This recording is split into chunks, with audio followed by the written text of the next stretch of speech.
El juez Flores no hizo lugar al pedido de desalojo formulado por Dolores Echeverre y por los 3 hermanos varones Echeverre, como habían pedido también los fiscales Oscar Sobco y María Constanza Besa. Instó a una solución pacífica, armónica, desde el ganar-ganar, distinta a lo visto hasta ahora. El juez considera que se trata de una disputa meramente familiar, se funda en, los antecedentes del caso que le remitió el juez civil y comercial número 7 de Paraná, Martín Furman. En el marco del sucesorio no hay partición, nunca se aprobó ninguna cuenta peticionaria ni adjudicación y por eso es necesario que previamente se culmine con la tarea del inventario, explicó Flores. El doctor Lisandro Movilli es uno de los abogados de Dolores Echeverre. Entiendo que es defensor en esta causa particular, en la denuncia por usurpación que formulan sus hermanos y su madre. ¿Cómo le va, doctor Movilli? ¿A qué dice? Hola, ¿cómo le va, Antonio? ¿Cómo anda usted? Bien, muy bien. ¿Usted es únicamente en el trámite penal o cuál es su...? Sí, primeramente, saludarlo a usted y a todos los que están en el piso. Acá está Sebastián Martínez también conmigo. Le mando un abrazo, le pido me disculpe no haberlos podido atender antes. Todo bien. Pero estábamos abocados, a este tema en particular, y también hago extensiva las disculpas a sus colegas que han intentado comunicarse conmigo, pero la situación ameritaba de que estemos en este tema full time. Me imagino. Y entienda que por ahí, amén de esta cuestión en particular en la que estoy yo, se dieron situaciones conexas en relación a violencia de género y demás que hicieron que uno, por otra parte, esté preparándose todo el tiempo en las cuestiones que iba solicitando la Fiscalía por ese tema también. Está muy bien. Doctor, sí. A ver, ¿cómo interpreta la decisión que adopta hoy el juez Flores? La decisión del juez Flores es absolutamente acorde a derecho y basado en las pruebas que presentó cada una de las partes en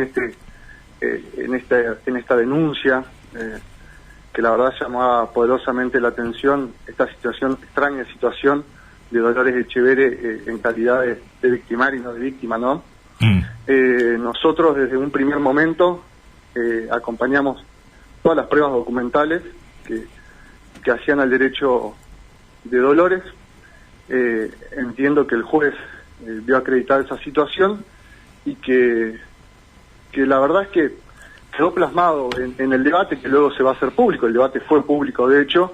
Cada una de las partes tuvo libertad absoluta de elegir y utilizar los medios técnicos necesarios para que intervengan tanto los medios de comunicación u otros organismos gubernamentales y no gubernamentales para que se sepa la verdad en el sentido más amplio de la palabra, ¿no?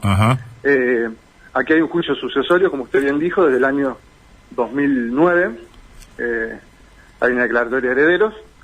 Y a partir de ahí lo único que hay formalmente son inventarios y avalúos parciales respecto de bienes de la sucesión, y en ningún momento está, conforme informó el Juzgado Civil y Comercial número 7, sí.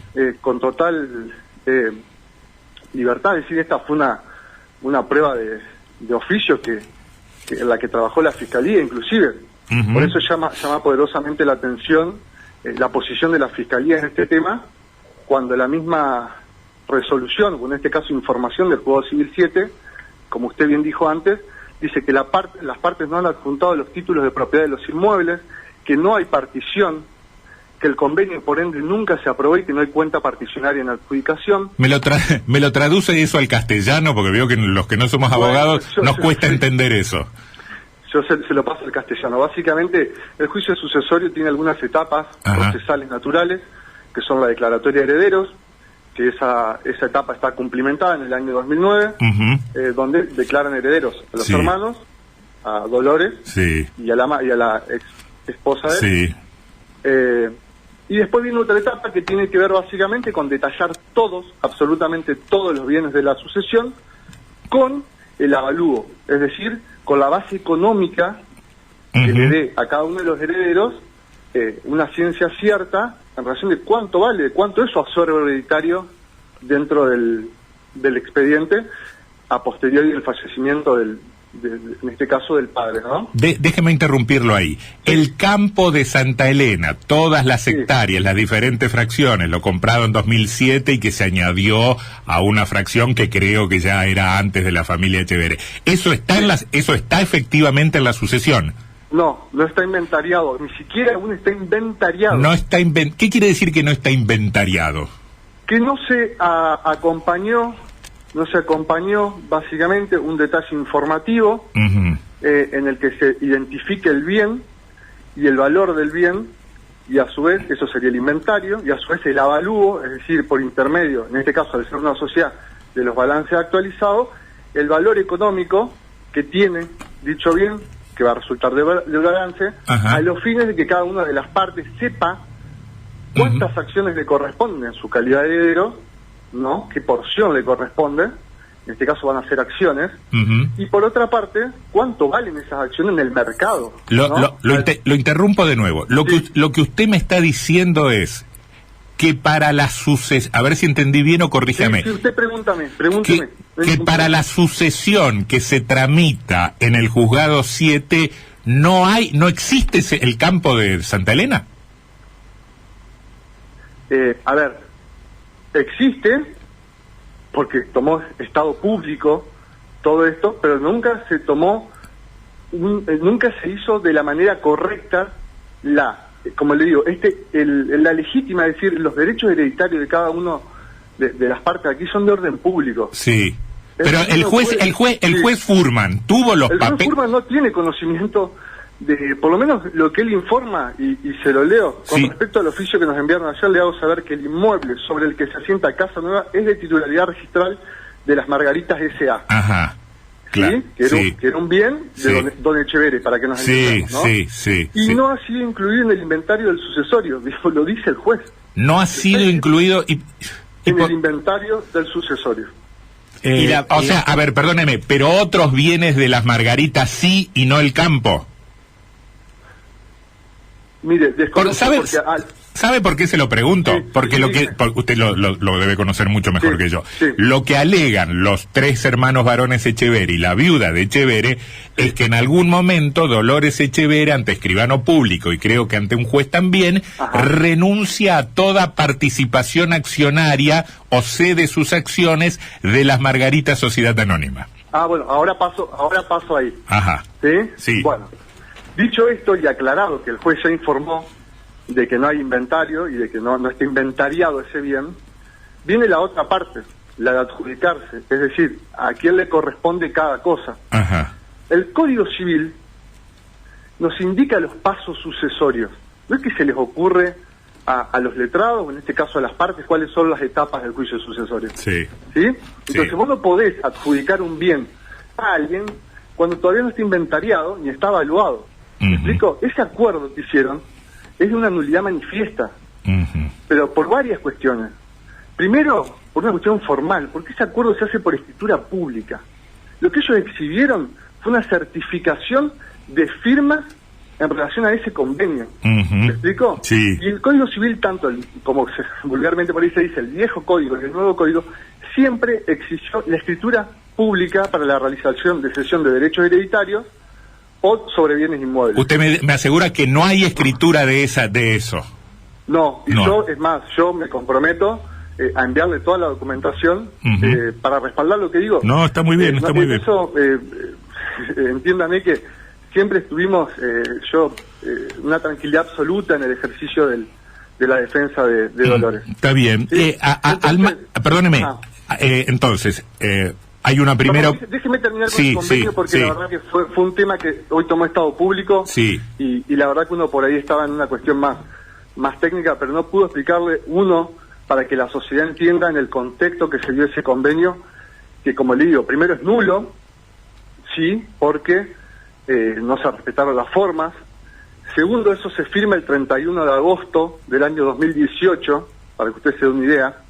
Un mes antes, ella había estado en una escribanía en la ciudad de Buenos Aires, que acompañó una escritura respecto de eso, diciendo que estaba, voluntariamente se acercó a la escribanía manifestando que estaba sufriendo aprietes, extorsiones, para la firma de un acuerdo por parte de sus hermanos y su madre para renunciar a cuestiones civiles y acciones penales, Sí. En un contexto donde ella no tenía siquiera para pagar el alquiler del lugar donde vivía. ¿Y eso dónde se investiga, doctor? Sistemáticamente, perdón, 2 minutos. Sí. Fue despojada sistemáticamente. Ella desde el año 2009, que tuvo la declaratoria de herederos, Sí. no pudo tomar posesión siquiera de uno de los bienes del acervo hereditario. Mientras los hermanos dispusieron a Augusto y Piacere de 5.000 hectáreas de campo, con todos los inmuebles a los cuales todos tuvimos acceso dentro de la sucesión. Ella no tuvo acceso siquiera a la administración o a la dirección de ninguna de las empresas,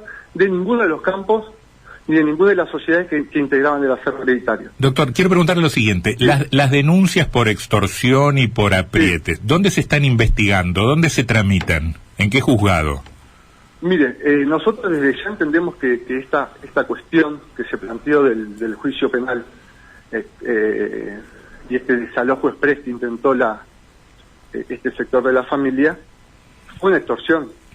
Las cuestiones en juicios civiles, en cuestiones sobre todo sucesorias, se ventilan en los juicios civiles, tienen fuero de atracción, es el lugar natural.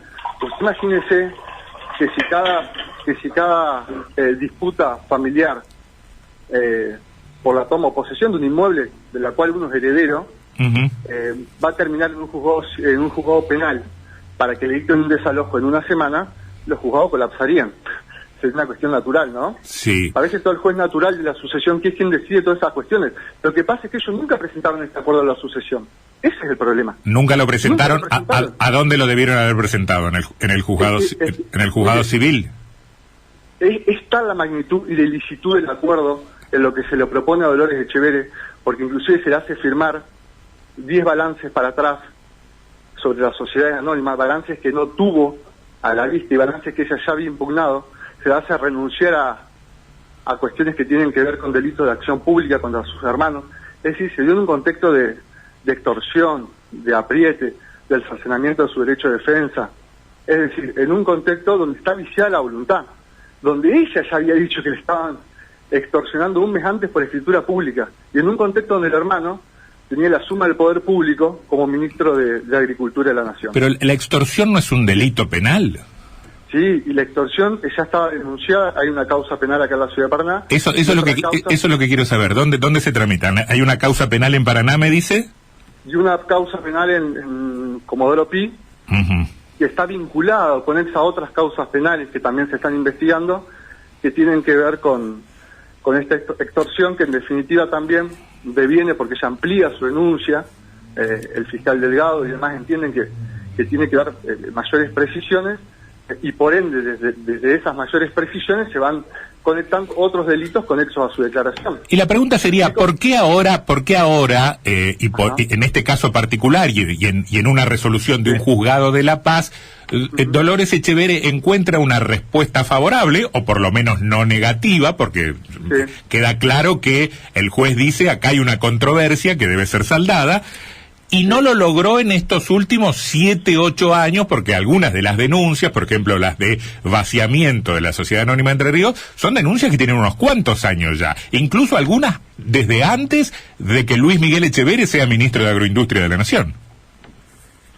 Mire, en realidad, yo creo que, voy a ser franco, algunas de las causas penales yo no las vi. Yo me aboqué a la defensa técnica, en este caso en particular, y me tocó básicamente examinar y analizar las cuestiones que estaban vinculadas a esta causa que se presentó y a las pruebas que se presentaron en esta causa. Lo que yo puedo observar, y por eso hice una intervención a distintas oficinas nacionales y provinciales, a los fines de sostener y poder lograr el acceso a la justicia de ella, y una condición absolutamente desproporcionada que en la negociación de ella. Ella tenía un avasallamiento sistemático por parte de sus hermanos en el ejercicio de su derecho de defensa y en el ejercicio de sus derechos como heredera. ¿Sí? Esto a ella le ha traído muchísimas dificultades. Usted entienda que primero son sus hermanos, segundo es su familia, y estamos hablando del acervo hereditario de su padre fallecido. Ella durante 10 años, como usted dice, peleó y peregrinó mucho para que realmente alguien la escuche, le preste atención y se siente a analizar cada una de las cosas que ella viene manifestando. Entendemos que hay un contexto hoy nacional en la que tanto los profesionales como la sociedad y demás debemos estar a la altura de las circunstancias. Ella en ese momento, este acuerdo, por eso le digo, imagínense cómo puede alguien en el contexto de que está peleada hace 10 años con sus hermanos, de que no tiene acceso a la sucesión, de que no tiene acceso a los bienes de la sucesión, de que no llega a fin de mes, de que pide protección policial para sus hermanos, para sus hijos, perdón, ¿en qué contexto puede negociar con sus 3 hermanos en una escribanía, en 2 salas separadas, mientras está sentado frente al ministro de Agricultura de la Nación? Que te está pidiendo que renuncies a todas las acciones civiles, a todas las acciones penales, y a todas las acciones societarias que vos tenés por un precio ridículo. Bueno, pero me imagino que habrá tenido un abogado que la asesorara, Dolores. Mire, yo la verdad que si estaba el abogado o no lo estaba, no lo sé. Yo no puedo juzgar acá la tarea del profesional si estaba, ¿no? Sí, sí. Yo lo único que le puedo decir son las formalidades que exige el Código Civil para realizar un acto de ese tipo. Es decir, si se hubiese realizado una escritura, la escritura misma tendría que haber dicho día y fecha de la aprobación del inventario y avalúo definitivo, y a partir de ahí, las partes de común acuerdo, porque ya saben cuáles son los bienes y cuánto valen, empezar a negociar cómo van a distribuir y adjudicarse todos esos bienes. Lo entendí. Ahora, si ella ni siquiera tiene los balances a la vista y tiene que firmar 10 balances para atrás, imagínense qué conocimiento pudo haber tenido del valor de las acciones o de los bienes que le correspondían. Pero esto fue palpable en la audiencia. Todo lo que yo estoy diciendo, el juez Flores lo toma de primera mano, y él fue el primero que en todo momento intentó y en algún sentido nos pidió, por favor, que acreditemos estas cuestiones. Hasta nos dio un día más, porque la audiencia fue el día miércoles, un día más para acompañar prueba documental, porque él entiende, como juez civil, aunque podría no haberlo sido, de que hay cuestiones formales que uno no puede escapar de la ley.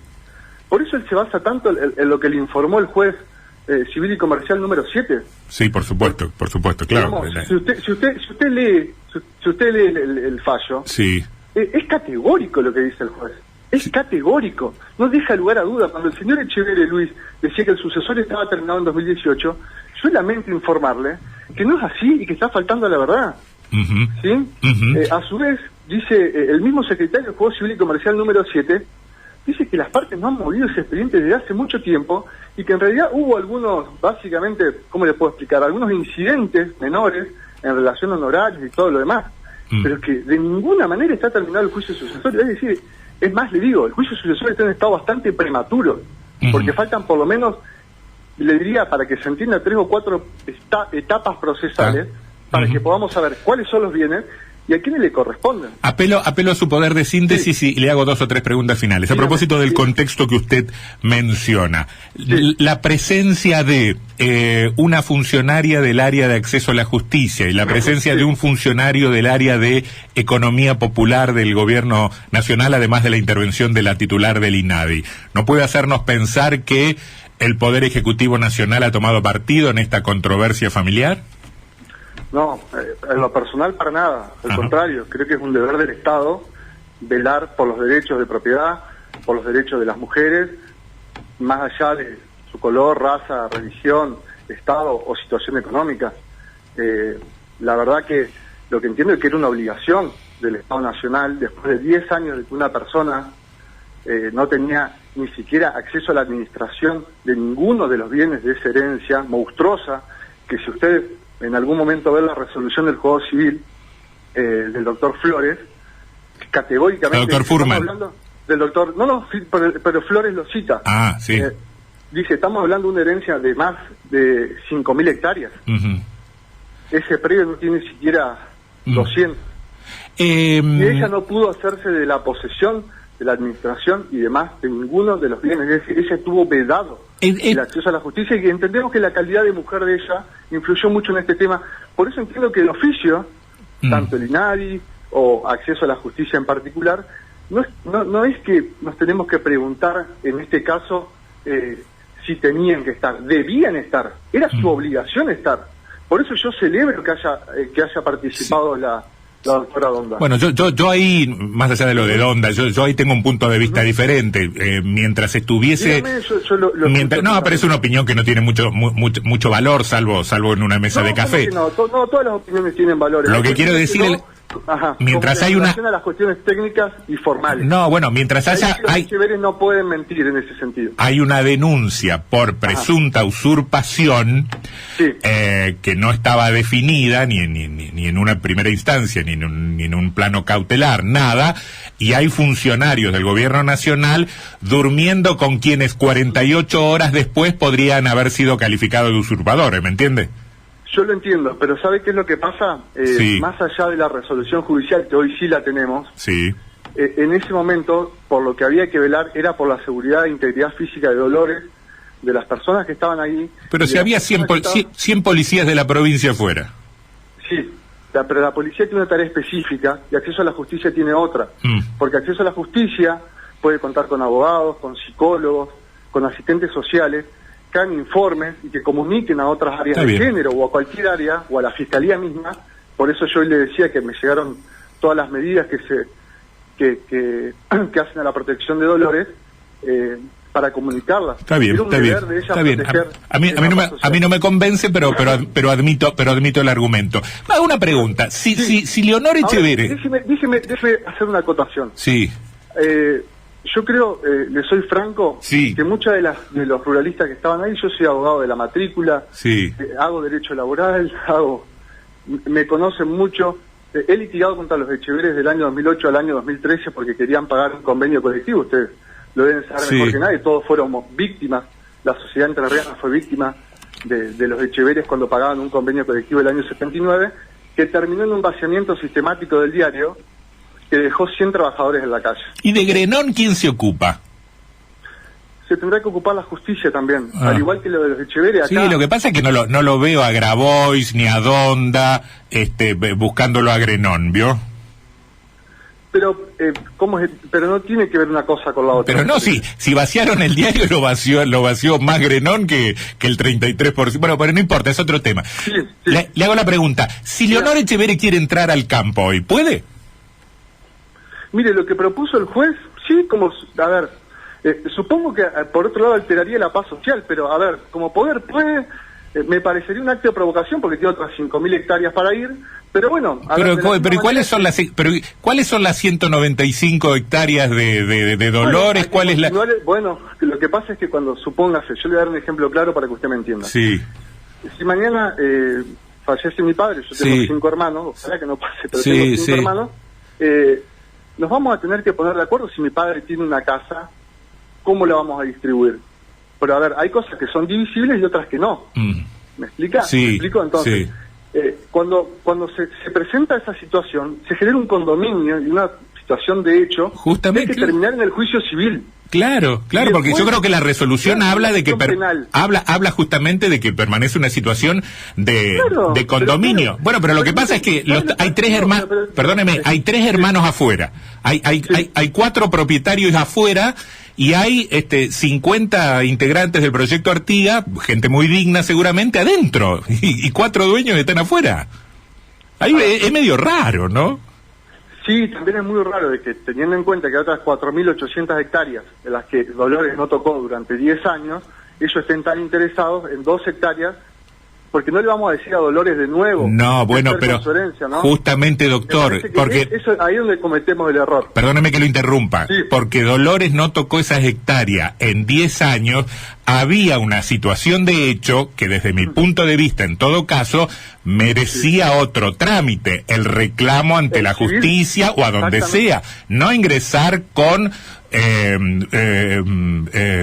50 personas, con 2 funcionarios nacionales y con un personaje del perfil tan alto como Grabois. Es mi sensación. Usted me dirá, mire, así logramos lo que no logramos de otra manera. Bueno, si es así, estamos en problema. Yo primero no hablo en plural. Ajá. Dolores Echeverre se presentó como heredera al campo y se le abrió la puerta y las actuaciones, si usted lee por favor la resolución, dice que lo hizo sin violencia. Sí, no, el fiscal hablamos y nos dijo que no hubo violencia, que solo hubo una sospecha de un arma escondida, pero nada más que eso. No, exactamente, no, nadie habló de violencia, no. Inclusive el mismo juez dijo acá, lo importante no es la cantidad de personas que están, sino cómo se comportan, y ella ingresó en su calidad de heredera. En ningún momento, digamos, lo hizo en otra calidad. Bueno, después, pero podemos discutir después que usted pueda decirme a mí. La condición de heredera estaba en disputa, estaba en discusión. La condición de heredera no. Ella ya no, es cierto. La condición de heredera no, la titularidad efectiva, digamos, de la propiedad. No, la titularidad es de las Margaritas de Ceaso de la cual es accionaria. Exactamente, con un papel firmado en el que renunciaba y cedía a una sociedad anónima sus acciones. Claro, pero usted me entiende que ese acuerdo... Sí, yo entiendo todo, pero hasta que el juez no me diga que es nulo, yo no sé si es nulo. A ver... Hay un juez que, perdóneme, hay un juez que me haya dicho... Pero no digo yo que es nulo, o no lo dice en este caso, no lo dice. ¿Y sabe por qué? ¿Pero quién lo dice? ¿Sabe por qué nadie pidió la nulidad todavía de ese acuerdo? Ajá. Porque nadie lo presentó en el expediente, Antonio. Nadie está bien. Entonces, lo que tendría que haber hecho ellos, si la sucesión estaba terminada, según ellos, en el año 2018, era por lo menos presentar el acuerdo. Yo creo que ellos... ¿Por qué no se presentó? Sin ser abogado, mi sensación es que cometieron un enorme error al dejar abierta esa sucesión. Porque la versión... No fue un error, no fue un error. ¿Qué fue? La sucesión está abierta porque existen tantas sociedades con tantas irregularidades formales que para hacer un inventario avalúo societario uno tiene que tener los últimos balances al día y aprobados por personalidad jurídica. Usted dice que la sucesión no cierra porque está floja de papeles, dice usted. Pero por supuesto que está floja de papeles. Si le digo que a ella le están intimando, que a ella le están extorsionando para firmar 10 balances para atrás, imagínese que hay denuncias en Comodoro Pi y en los juzgados federales por extorsión, lavado de activos y demás, y el juez Delgado la cita para declarar el día lunes. Imagínese si no está floja de papeles las sociedades a la hora de cerrar sus balances. En este tiempo, ¿Dolores Echeverría recibió propiedades, inmuebles, dinero en efectivo de la sucesión? Mire, yo creo que se había acordado de modo provisorio algunos remanentes que la verdad desconozco si los recibió o no. Yo no estuve en el... No, pues es un detalle importante, ¿no? Y mire, me parece que no es importante. Le soy sincero, ¿no? Si usted supiese la magnitud de la herencia, si supiese los delitos que se le imputan, la magnitud del dinero que se le imputa por malversación de fondos públicos, si usted supiese el vaciamiento sistemático de las empresas que se hizo, entre ellas Sociedad Anónima Entre Ríos y demás, cuando ella estaba impugnando los balances, yo le digo la verdad que me parece una cuestión, si se le entregó algo de dinero que era lo mínimo que le correspondía después de una explotación agropecuaria monstruosa de una macroempresa como Echeverría, me parece que era lo mínimo que le correspondía, pero por el solo hecho de ser heredera, porque acá parece que ellos hacen actos de beneficencia, como que si le correspondía, le doy, si no, no le doy. No, eso está claro, porque todos sabemos que Dolores es hija de Luis Félix Echeverría, bueno. Lo que pasa es que daba la sensación que todos teníamos por la situación de hecho. Usted mismo dice hace años que no iba a ese campo Dolores Echeverría. No, yo nunca dije que hace años que no iba, perdón, nunca dije eso. Me pareció escuchar eso. No, bueno, está bien. Yo dije que la conocían, por supuesto que la conocían. Pero ahora, si mi padre fallece mañana, y le doy el mismo ejemplo, y tiene un departamento en Buenos Aires, hasta tanto no adjudiquemos y partamos ese departamento, como dice la ley, si no se puede partir, se hace una subasta pública, alguien lo comprará, o nos compraremos entre nosotros, o de hecho nos cederemos los derechos. Hasta tanto pase eso, puede ir cualquiera, puede ir yo o puede ir cualquiera de mis hermanos. Esa no es la discusión. El Código Civil eso lo tiene resuelto pero hace 200 años, ¿me explico? También hay cuestiones de buena fe más allá de los papeles. Si yo a mi hermana le doy 100 pesos y no hay ningún papel de por medio, ella no me va a jorobar, ni yo la voy a jorobar a ella. Le di 100 pesos. La pregunta es, si ella cede las acciones de la sociedad anónima, ¿la cedió, haya estado eso en un juzgado o no? ¿Se entiende? Porque acá se empieza a discutir en esos términos, porque mi pregunta estaba dirigida a este punto. El rumor es, recibió algo de lo que le correspondía, todo lo que le correspondía, eso no está más por alguna razón y, bueno, encuentra esta estratagema para meterse nuevamente en la sucesión. Ese es el run o las versiones que se echan a rodar. Pero ¿sabe qué es lo que pasa? Esa es la diferencia entre las aseveraciones de los señores Echeverri, que la verdad hoy a mí me daban un poco de dolor de estómago, le soy sincero, o las del escribano, porque estaban faltando a la verdad. Y en esto, ¿sabe qué? Usted habló de la buena fe. Ellos tuvieron mala fe en todo momento, porque el señor Echeverri dijo desde el día cero que la sucesión estaba terminada. Es cierto. Cuando había un informe... A nosotros nos dijo eso, ¿no? que en 2018 claro, estaba absolutamente terminada. Entonces, no me deje mentir. Cuando hay un juzgado, cuando hay un informe detallado de un secretario que le está diciendo que ni siquiera está inventariado ese bien en el sucesorio. Entonces él faltó a la verdad todo el tiempo. Todo el tiempo. La mala fe la tuvo él o ellos todo el tiempo, desde ahora y desde antes. Pero si yo cedo, si yo en un papel, perdóname, si yo en un papel cedo las acciones que me pertenecen en una sociedad anónima, ¿puedo después reclamarla? A ver, yo le explico. Usted para ceder ante las acciones, ¿qué debería saber? No, si la cedí, sabiendo o no, pero la cedió o no, pero a ver, ¿hay una cesión de acciones a la empresa Miru Sociedad Anónima? Desconozco, pero a ver, yo le pregunto esto, usted, antes de ceder una acción, pero usemos el sentido común, no le quiero hablar del Código Civil, y si eso se hace por escritura pública, antes de ceder una acción, o derechos sobre bienes inmuebles, ¿qué debería saber usted? No, yo no lo sé, yo le pregunto porque eso es lo que dice... ¿Cuánto valen sus porque acciones? Lo que dice... Usted debería saber cuánto valen. Bueno, yo no sé si Dolores sabía o no sabía. Lo que me dice el doctor Echeverri es que Dolores Echeverri firmó la cesión de acciones de la Margarita y que quedó desvinculada absolutamente. No sé si sabía el precio o no lo sabía. Es falso eso. Es falso y yo me comprometo a... enviarle toda la documentación que indica de que es falso. Se lo voy a agradecer porque ¿sabe qué? Y yo pero espere un poquito, porque hasta ahora yo tenía solo la versión del doctor Luis Miguel Echeverri, que nos dio todos estos detalles, y yo no había podido conversar ni con usted, ni con ninguna otra persona, ni con Dolores Echeverri, como para que me diga otra cosa. Yo hasta acá tenía que Dolores Echeverri no tenía nada que ver con la Margarita Sociedad Anónima. Usted ahora me dice que es... Bueno, el 12,5% en principio, puede ser más, hay que ver si era un bien ganancial o propio, que le corresponde el derecho de ser heredera. Está bien, ¿sí? Está bien. Lo que nos dice que en 2018, en agosto del 2018, se dio esas acciones. Si usted me demuestra que no, yo me quedo mucho más tranquilo.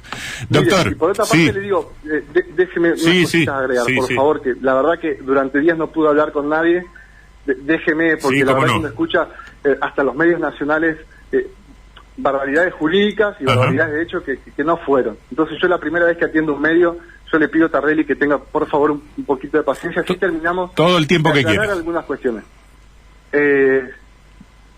Lo primero que hay que saber, antes de ceder algo que le corresponde a uno por derecho, es cuánto vale. Si yo a usted no le presento un balance, ¿usted cómo va a saber cuánto vale? Si yo a usted no le presento una tasación de la cosa, ¿usted cómo va a saber cuánto vale? Eso se hace en un proceso sucesorio. Que de última, si no nos ponemos de acuerdo, habrá un perito tasador. Pero ¿cómo voy a ceder yo derechos sucesorios de algo que no sé ni cuánto tengo ni cuánto vale? Esto sería en el marco de una extorsión lisa y llana. No, pero una cosa es que me diga, pero perdóneme, pero una cosa es que usted pero espere, una cosa es que usted me diga, Dolores no firmó, y otra cosa es que me diga, firmó en el contexto de una extorsión, no es lo mismo. Firmó a ver, vamos por partes. ¿Firmó o no firmó? Según el escribano, hay un protocolo que para mí ya es secundario. Ya vamos a entrar en una cuestión que me parece secundaria, porque... usted me dice, firmó extorsionada, eso me está diciendo. Firmó absolutamente extorsionada. Está bien, entonces lo que hay que determinar es si efectivamente existió esa extorsión, porque el doctor Echeverri entonces... hay que determinar varias cosas. Bueno, está bien, pero en ese punto en particular, el doctor Echeverri no me mintió cuando me dijo que estaba el papel firmado. Lo que usted me dice es, firmó extorsionada. ¿Está bien? No, por favor, déjeme aclararlo. Sí. Por supuesto que mintió cuando dijo que el sucesorio estaba terminado. Eso es otra cosa. Yo le hablaba del papel en este caso. Está bien. El papel estaba firmado, pero no estaba firmado, como le digo, ni con las formalidades de la ley. Lo entiendo perfectamente. Y mediante un vicio de lesión. Lo entiendo. Pero no lo invento yo, lo dice el Código Civil, de las condiciones. Está el papel, pero no, usted dice, no con las formalidades que reclama un juicio sucesorio. Sería así. Cuestiones de forma y de fondo, porque si hay un vicio de voluntad, y yo me estoy aprovechando de la condición económica, jurídica o humana de otra persona, hay un vicio de la voluntad. Está bien. ¿Me explico? Está bien. Complete lo que quiera decirme, doctor. Bueno, yo creo que, y esto es a título personal, muchos de los ruralistas trabajadores, yo soy por naturaleza, todos los que me conocen el foro saben que soy un abogado de trabajadores y sindicatos, fui abogado de su sindicato durante muchísimo tiempo, litigué contra el Diario de Paraná durante 10 años. Muchísimos trabajadores ruralistas fueron de buena fe a acompañar el reclamo de Echeverri. Yo siento y creo que hoy se vieron engañados. Se vieron engañados porque faltó a la verdad públicamente, porque dijo que el suceso estaba terminado y era mentira, porque dijo que había seguido las acciones de manera legal y era mentira, ¿sí? Por otra parte, me parece, y no podemos desconocer, de que la querella se excedió todo el tiempo en su calidad de mujer, ¿sí? Y por eso los organismos, en este caso nacionales, intervinieron en su defensa, que me parece lo más natural, ¿sí? Sí. Pero Echeverri mintió, y no lo digo yo, me parece que la resolución judicial es contundente, yo los invito, supongo que la tienen. Sí, la leímos completamente, sí. Bueno, me parece que, a ver, esto ya no lo estoy diciendo, ya no lo dice ni Echeverri, ya no lo dice el doctor Mobilia, lo dijo la justicia. Dijimos ambas partes, y eso va a salir del debate, que por ahí después vamos a tener acceso a las grabaciones que se hicieron. Ambas partes nos comprometimos a respetar el fallo judicial. A ver, para eso apelamos a la justicia. Por supuesto, para que resuelva. Es lo que corresponde, y tenemos una primera resolución que efectivamente debe ser respetada y que por lo menos desde mi punto de vista yo hubiese jurado, si usted me pregunta, yo hubiese jurado desde la intuición y desde lo poco que conozco del tema, que el juez iba a ordenar el desalojo. Bueno, la resolución del juez nos entrega por lo menos una gran confirmación de que hay una cosa discutida, que está en controversia y que deberá ser resuelta de alguna manera. Sí, pero yo entiendo que sabe que usted también, como toda la sociedad, tiene el principio de buena fe incorporado. Usted cree que cuando escucha una sola de las partes, esa parte no le está mintiendo. Sí, claro, uno tiene es ahí donde partimos del error. Es ahí donde estuvo el error. Y por eso yo no atendí, y usted sabe bien que a usted le conte, y se lo puede decir Sebastián también, que yo no atendí a ninguno de los medios provinciales ni nacionales. ¿Sabe lo que pasa? Yo no sé quién tiene razón. Porque era mucho más fácil, para mí hubiese sido mucho más fácil pregonar la violencia y hablar en abstracto y decir que si se terminó, que no se terminó. La verdad, que en definitiva, yo lo que tenía que decir ya lo dije en la audiencia. No, está muy bien, está muy bien. Bueno, pero lo que teníamos que esperar. Pero y eso fue lo que pasó. Hay una dimensión pública que es innegable. Yo no sé quién tiene razón y es lo que vengo diciendo desde el primer día. Tengo intuiciones, tengo rumores, tengo conjeturas, pero no tengo los papeles y no soy abogado. Así que nos manejamos con lo que nos van diciendo las diferentes fuentes. Doctor, estoy muy mal de tiempo. A ver, yo entiendo su buena fe. Entiendo que se va generando una especie de opinión pública en relación a esto. Me parece que también se aprovechó, Echeverri en eso también fue maliciosamente inteligente, en comparar esto a cualquier otra toma. Sí, no tiene nada que ver. Y no tiene absolutamente nada que ver. Primero estaba su hermana encerrada y segundo se estaban disputando derechos hereditarios. Y él lo que hizo fue comprometer al gobernador, a los funcionarios provinciales, a mí, en lo personal, porque tuvimos que salir custodiados, generar una situación de tensión social totalmente innecesaria, primero porque él sabía que esta era una cuestión sucesoria, ¿sí? Y segundo, haciendo comparaciones que no tenían nada que ver una cuestión con la otra, donde la gente empezó a temer por su propiedad privada. Doctor, lo tengo que despedir. Le mando un abrazo, le agradezco su gentileza, ha sido un gusto. No, por favor, yo quedo a su disposición. Muchísimas gracias por su tiempo y seguramente ya hablaremos con más tiempo. Sí, señor. Muy amable. Muchas gracias. No, por favor, un saludo a todos.